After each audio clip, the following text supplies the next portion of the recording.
इथे काही सापडत नाहीये म्हणजे खरंच नसेलच काही. जरा दुसरीकडे शोधायला हवं. जयंत, तू इथे काय करतेस? मी ते शानू काय करतेस तू? ते तू बबुचकाला भूक लागली असेल म्हणून त्याच्यासाठी खायला घ्यायला आली होतीस? हो हो तेच शोधत होते. वाटलंच मला. तू त्या बास्केटमध्ये पण किती खुडबुड खुडबुड करत होता, त्यामुळे मलाही जाग आली. शेजारी पाहिलं तर तू नव्हतीस. आधी वेगळीच शंका आली होती. म्हणजे तीच, तू परत निघून गेलीस की काय अशी. जयंत, पण नंतर विचार केला की तू सशासाठी खायला आणायला झाली असशील. हो. पण तू इथे काय करतेस? फ्रीज मध्ये कोबी आणि गाजर ठेवलंय ना, तेच दे ना त्याला. हो, अरे ते झोपेत असल्यामुळे मी विसरले आणि चुकून इथे शोधायला आले. पण मी काय म्हणते, तू जाऊन झोप ना, मी त्याचं खाणं घेऊन येते. हां.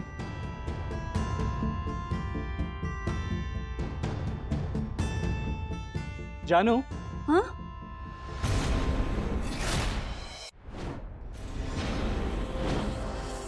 रात्र खूप झाली, लवकर झोपायला ये.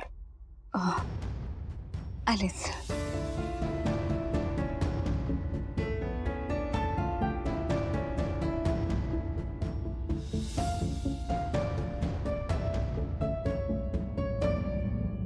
भान तर असावंच लागतं, पण याचं उत्तम भान जिला असतं ना, तीच उत्तम गृहिणी असते.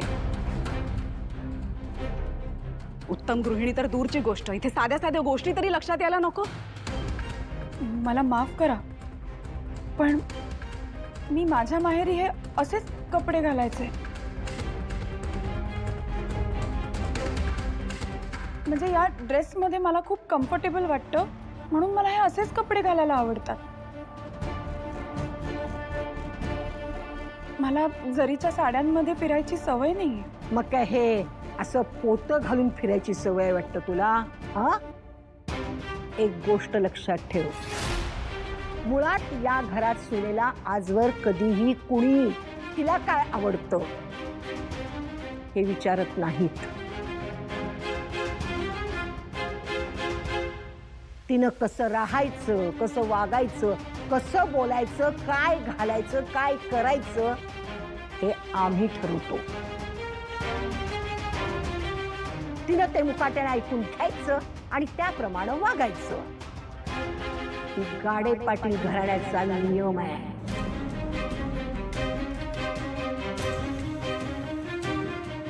तेव्हा ही असली सगळी थेर आहेत ना, हे इथं चालणार नाही. हा, आता तुझ्या माहेरी हे सगळं चालेल, कारण कसं आहे ना, जरीची साडी हे असे दागिने घालून मिरवायला सुद्धा ऐपत लागते प्रत्येक घराची. तुझ्या तर घराची ती ऐपतच नाही. नाही, कसं आहे ना नीलांबरी, मुळात स्वतःच्या आई वडिलांनीच ही शिकवण द्यावी लागते माहेरून, की सासरी गेल्यानंतर कसे कपडे घालायला हवे. स्वतःला कितीही वाटत असलं की माहेरून आपल्याला चांगले संस्कार मिळाले, चांगली शिकवण मिळाली आहे, पण तरी सुद्धा आपण स्वतःच आपलं परीक्षण करायला हवं ना. आडातच नसेल तर पोहरात तरी कुठून येणार म्हणा. भावनाताई, अगं तू असंच काहीतरी करून घरात वाद उखडून काढणार आहेस का ग? एकतर जेव्हापासून तुझ्या आणि सिद्धूच्या लग्नाची चर्चा सुरू झालीये तेव्हापासून आमच्या घरात फक्त आणि फक्त वादच सुरू आहे, आणि त्यात तू हे असं वागतेस. सारखं सारखं तेच तेच बोलून आता मला सुद्धा कंटाळा आलाय. आता अशी निर्लज्जासारखी पाहत काय उभी राहिलेस? जा तोंड काळं कर. बाई, आमच्यावरती उपकार कर आणि जा इथून.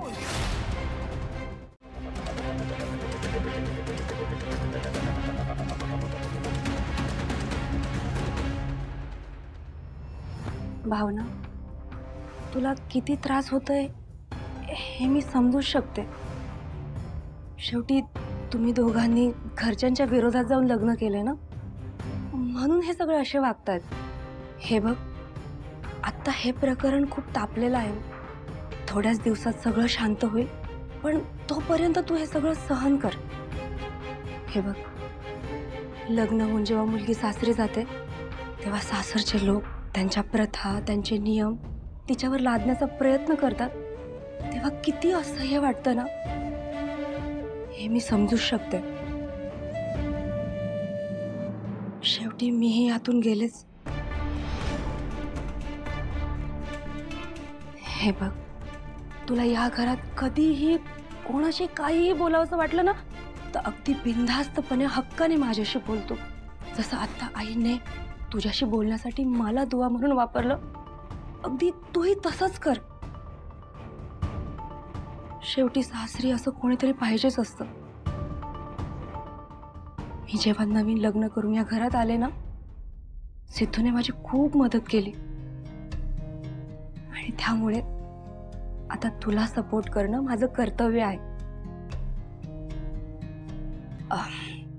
तू आवरून घ्या प्लीज, मी येते.